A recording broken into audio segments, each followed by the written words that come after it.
as it was quartz my little one gave me for my birthday. Thank you for coming into the experiences, the bliss within our journeys, our soul's vibration. We welcome the divine truth within us to shine brightly. That we expand the light within our souls globally as light beings, reconnecting with our loved ones of other incarnations that we are now purposely reincarnating with the integration in a way that is healing and forgiveness.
snow. Spirit until I step in. True is the reason why we come to sing, come to be. Drifting in my own falling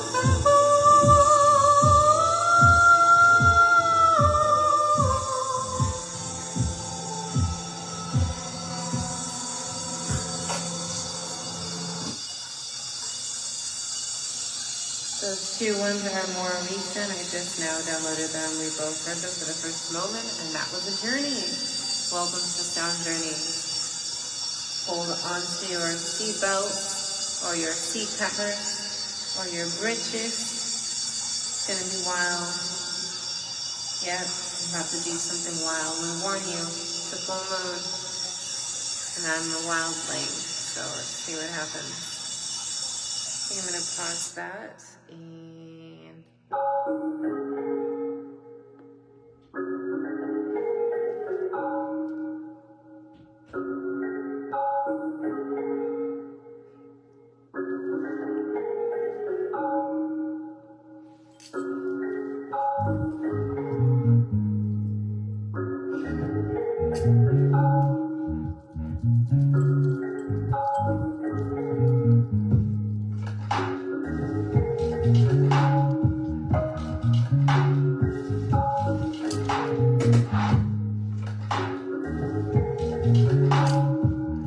I'm making this music on the spot. Baby, as I wash your crown, soulfully let you not drown. Finding the key within you, so you are not always surrounding and brown. Light in the jungle to seek out the truth. Integration and use within light and we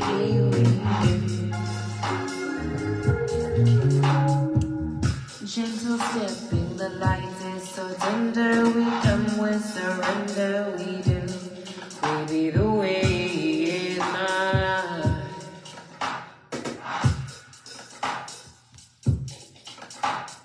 Gently as we go in the glimpse of the surrender, truthfully we come.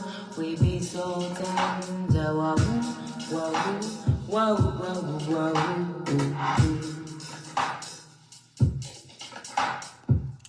Dining in the color of the purest organic of spectrum. Divinity with our soul's proximity, we be not legion of megatron, we influence the spectrum. Light and iron, we and we. Soul and the true light, and I know what we bring.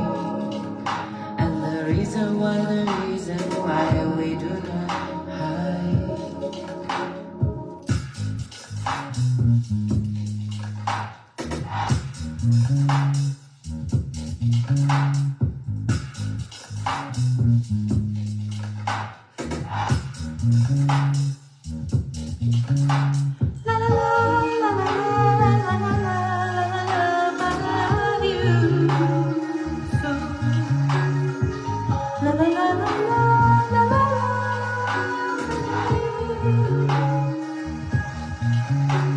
La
actually showing like my pyramid on my forehead, which I'm trying to cover.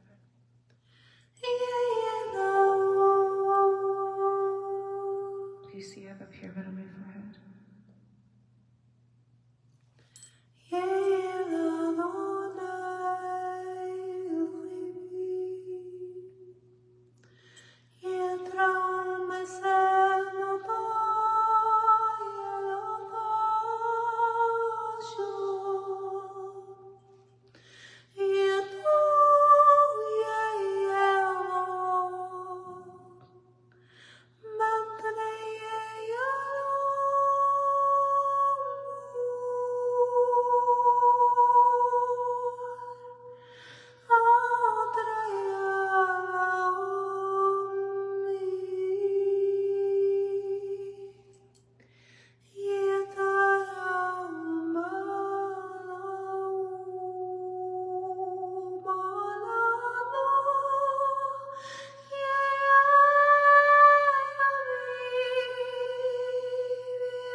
Thank you, Miss Yesham.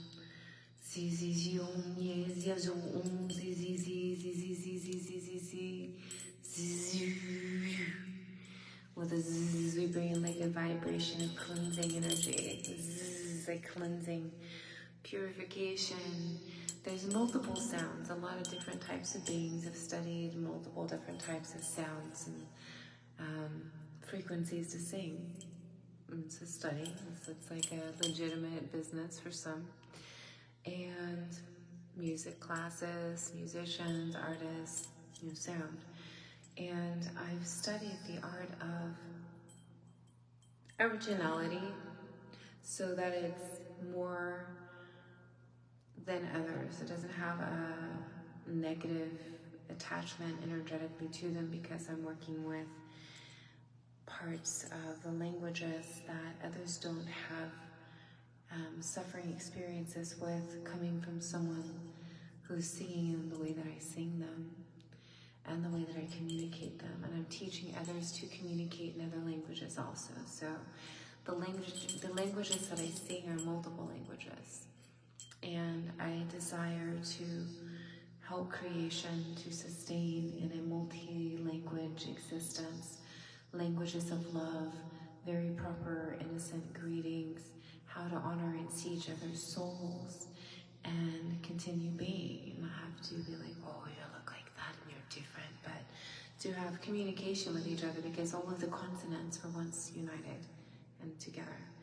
And so we have to reunite that connection with creation. Just because the earth shook and the meteors came and things happened to separate them in the way where they could not travel to each other walking, that it made them feel like they had to control certain areas, and in reality, we have to unite. We have to learn to love each other and to find a peacefulness within each other, because right now we are needed to do that. We must save our planet. It's not about war the same. It's about healing the wounds from the wars. It's about integrating solutions to create sustainable communities in the places where the battles happened and the destruction occurred, so that there is survival, so that there is sustainability in all of our lands and everywhere. And we really have to take moments to acknowledge how can we work together as a family, as one tribe, to unite in a way that brings about sustainable integrations of compassion, complete compassion, where it doesn't devastate the young ones or the elders or each of us. And we have to acknowledge that, how light is our footprint, how heavy is it, important for us to lighten it. With this la lune, this beautiful moonlight shining so lovingly, as we vibrate the beautiful light glowing, being conscious, rather than calling on La Luna to help you, looking inside of yourselves and saying, what can you do to help you? What can you do inside and integrate expansionally with those who are present in your circle in that moment where we are? Like, I have a lot of spiritual loved ones. Many of you I love very much also. And my loved ones, That's how you know I'm tired, is because I start meowing. I can't explain it. And maybe it's the lion in me. But yeah, there's just so much experiences that we must heal through. And during the full moon, like the exact date of it, you're not supposed to do like spells for other people. You're not, like, even though people say do spells on the full moon, it's more so a moment to work on self-healing, on organizing and like purification. And if you have a twin flame or a soul's mate or a partner who you can do that with, that you trust and love, and who is not there to siphon or take from you, then that's beautiful. Otherwise, be very conscious and cautious. I always do protection, especially when beings call me during the full moon, doing ceremonies. I'm always doing my massive protections, and I do integrate, I do trust that I'm witnessing and experiencing certain moments for an acknowledgement of others and their intentions, but they can't directly affect me or affect me negatively, even if I'm on a call with them when they're doing that and they're really trying to call things in. I'm very much protected. But I have to work on that. Like, I actually intentionally focus on that during those moments, and I'm studying the experience, and I'm also raising intentions to the ones that they're calling to and talking to them also. So it's like, in some moments it's me, and I'm like, okay, this is quite a journey. So within the realms of contemplation of what you're going to do this evening, once this video is complete, take moments to study yourself. Take moments to study the environment that you're in, the situations, the experiences, the elements. Are they happy elements?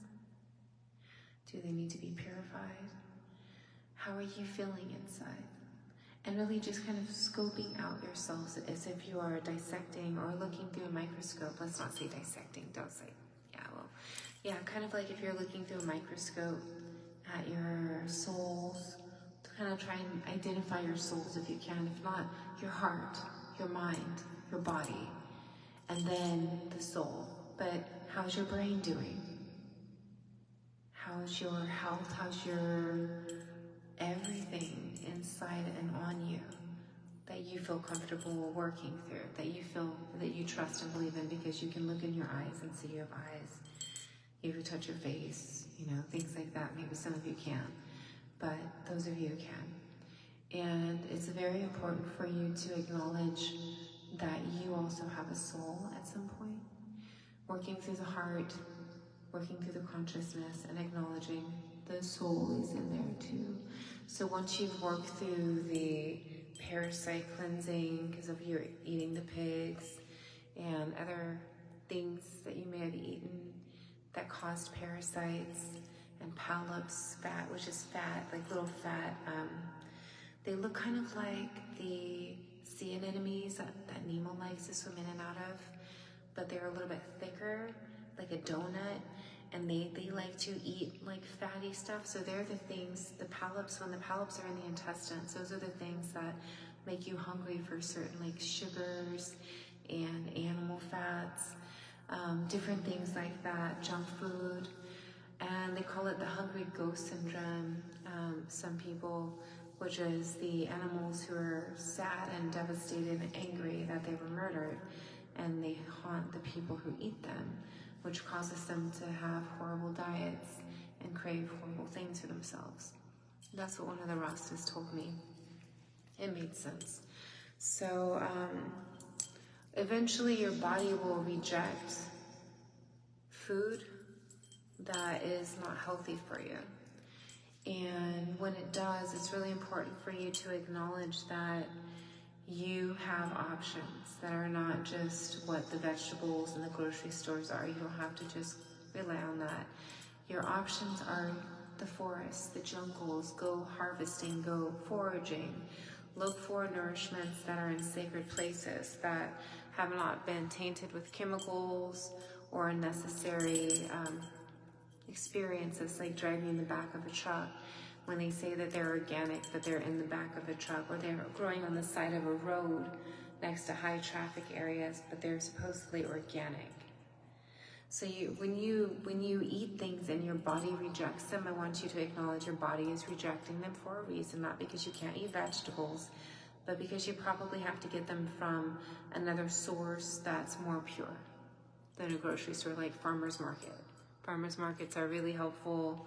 They have a lot of really beautiful mom and pop location farms that do comprehend what it is to be pure and clean and go out of their way to make sure that their farms are sustainably clean. Getting to know the farmers can also help you to acknowledge where they're growing, what's growing, how the soil is, and you could do your own studies. And I think that that is what we as creation should acknowledge, is that we have options. We do. And when we see the options of seed, growth, how to heal the soil, how to make food, then we see the survival perspective, which is what a lot of people were looking at during the pandemic and quarantine when things shut down. So we look at the earth now as our womb, Gaia, and we honor the fact that we are able to have come to now and been birthed here. That we acknowledge that we have souls that have purpose here, and we must embrace how to appreciate, love what we have been gifted, which is healing cures all around us, everywhere that we have. So rather than saying, oh, there's weeds, rah, rah, rah, gather those herbs, sacred medicine and cures. Cleanse them, wash them, dry them. Do what you must with blessing them in the sense of puring them before you start to break them down into powders or put them into your drinks or make them fermented. You want to make sure that you wash them thoroughly first, please, because they might have gotten pee on them from somebody. And in this reality, you have to research what's growing around you, what is in your garden, and what can you nourish with and what can't you nourish with. Being very conscious how to gather and the possibilities of solutions that work together with your diet plan, which is heal your intestines, get rid of the polyps, get rid of the blockages from different things that were eaten, and start working on the food and gut and the heart healing. Because when people are working through emotions, heavy emotions, some moments their intestines are affected, directly affected. So that could be constipation, that could be diarrhea, that could be bloating, that could be an extreme desire to eat or a complete loss of cravings to nourish at all. I'm the one who's like, now I don't want to eat the food. It takes me like a whole day to want to eat again. I don't eat that much anyways, but I'm one who doesn't eat that much, but I've seen others who go out and they want to buy a lot of food and they just want to eat to work through it. And me, my stomach aches, and I'm like, I need to put my cure on me myself, just rub my intestines and I feel better, and like do some like poses and like, heal myself energetically through my heart soul space, because I've learned how to do that. And it's important to learn how to take care of your bodies, how to take care of yourselves consciously, physically, spiritually, and emotionally through the journeys of emotions. So in preparation, if you didn't do your homework 3 years ago, I think it was it 2.5 years ago? It's about 2 years ago? About 2 years ago. The message was to work through the experiences of healing certain family connections. So just to have a connection with other family members and work on mending wounds through the family relationships. And the other one was to adjust the perspective, to not feel so judgmental on others, but to be more humble, more compassionate, more loving, but also drawing healthy boundaries. So that says, if somebody's contacting you like 500 times, and your job is to answer questions, and you're just doing that, just getting free questions 500 times, and it's your job to answer questions but get paid for it, are you going to answer those questions all 500 times, or when are you going to say enough is enough? So drawing healthy boundaries, I'd say 15 times is a healthy boundary for free for somebody who gets paid to answer questions. Same with, would you want to go to work for free? Or would you rather get paid to deal with people? When it's not really your responsibility to deal with them, unless of course you're at work and you're getting paid to deal with them. Otherwise you really don't deal with them, right? So trying to be more gentle and conscious that why would somebody else want to deal with you if you don't want to deal with others? And seeing that integration, how to draw the healthy boundaries for both of you and everybody who's involved. We have to see what is our healthy boundary, what feels comfortable, what does not. And being vocal and oral about that is extremely important. So there's that. Then also, there's a relationship reality. If you're in an unhealthy relationship, or if you're in a healthy relationship, have you allowed that relationship that ran stagnant to remain, or have you grown beyond that, where you acknowledge, let's have a friendship, let's try and find something else to do together. Obviously we have an attraction, but maybe a relationship isn't the exact way to do that. So acknowledging those transformations and not getting like sad or sorrowful over the fact that maybe you aren't the exact proper fit to that shoe, and that there's another shoe that fits. Yeah. So then there's that. And another one is that you must be able to consciously say, okay, I acknowledge that my loved ones have transformed in some ways, our loved ones who've crossed over to another realm, who have not yet been rebirthed, and they're there and they want to be there. They don't really want to be there, but they're there to help us through our journey in the same experiences. Some of them do want to be there, but some of them are like, oh, can I just like go rest now?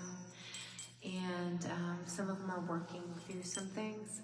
So this is, I'd say, ancestor, family members, loved ones, friends, in the spiritual realms, to acknowledge that working through the death and the life experience of loving who they were and who they've become, and acknowledging the lessons that they taught you through the experiences. See, when we acknowledge who they were, what they experienced, we can better control ourselves in certain experiences, or better view our experiences. It's another word though, but better internalize the comprehension to find the solutions through what occurred to help others who may be going through similar experiences, or if you ever feel similar to what maybe they were showing signs of feeling, if it was depression, if it was heartache, if it was health related, looking at the experiences that they had and acknowledging that it wasn't in vain, and that there's a reasons why we've witnessed and experienced loved ones for the reasons that we did, growing in strength. Thank you. I'm also proud of you, Kelly. And I love you and your family also. Thank you for being proud of me. Proud of you too. Greetings, loved ones. And it's so beautiful to see you there, Kelly. Yay. I was just visualizing each of you and what you've been working on, washing with beautiful moments and being in an intention to heart heal through the gut and to the throat chakra and the consciousness. But I do see that there's some hearts, you know, you gotta shake that off. It feels very tingly and like, ooh, staticky energy on the left side.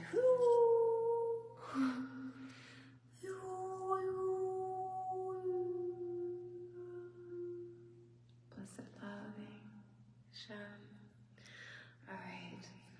I think I'm going to come live on another broadcasting. It's always beautiful to get to have moments with each of you in these ways, and I acknowledge that some moments my music is wild, but when we do the sound journey, it needs to have a little bit of wildness, some moments to shake through the, like, oh, to really vibrate into like a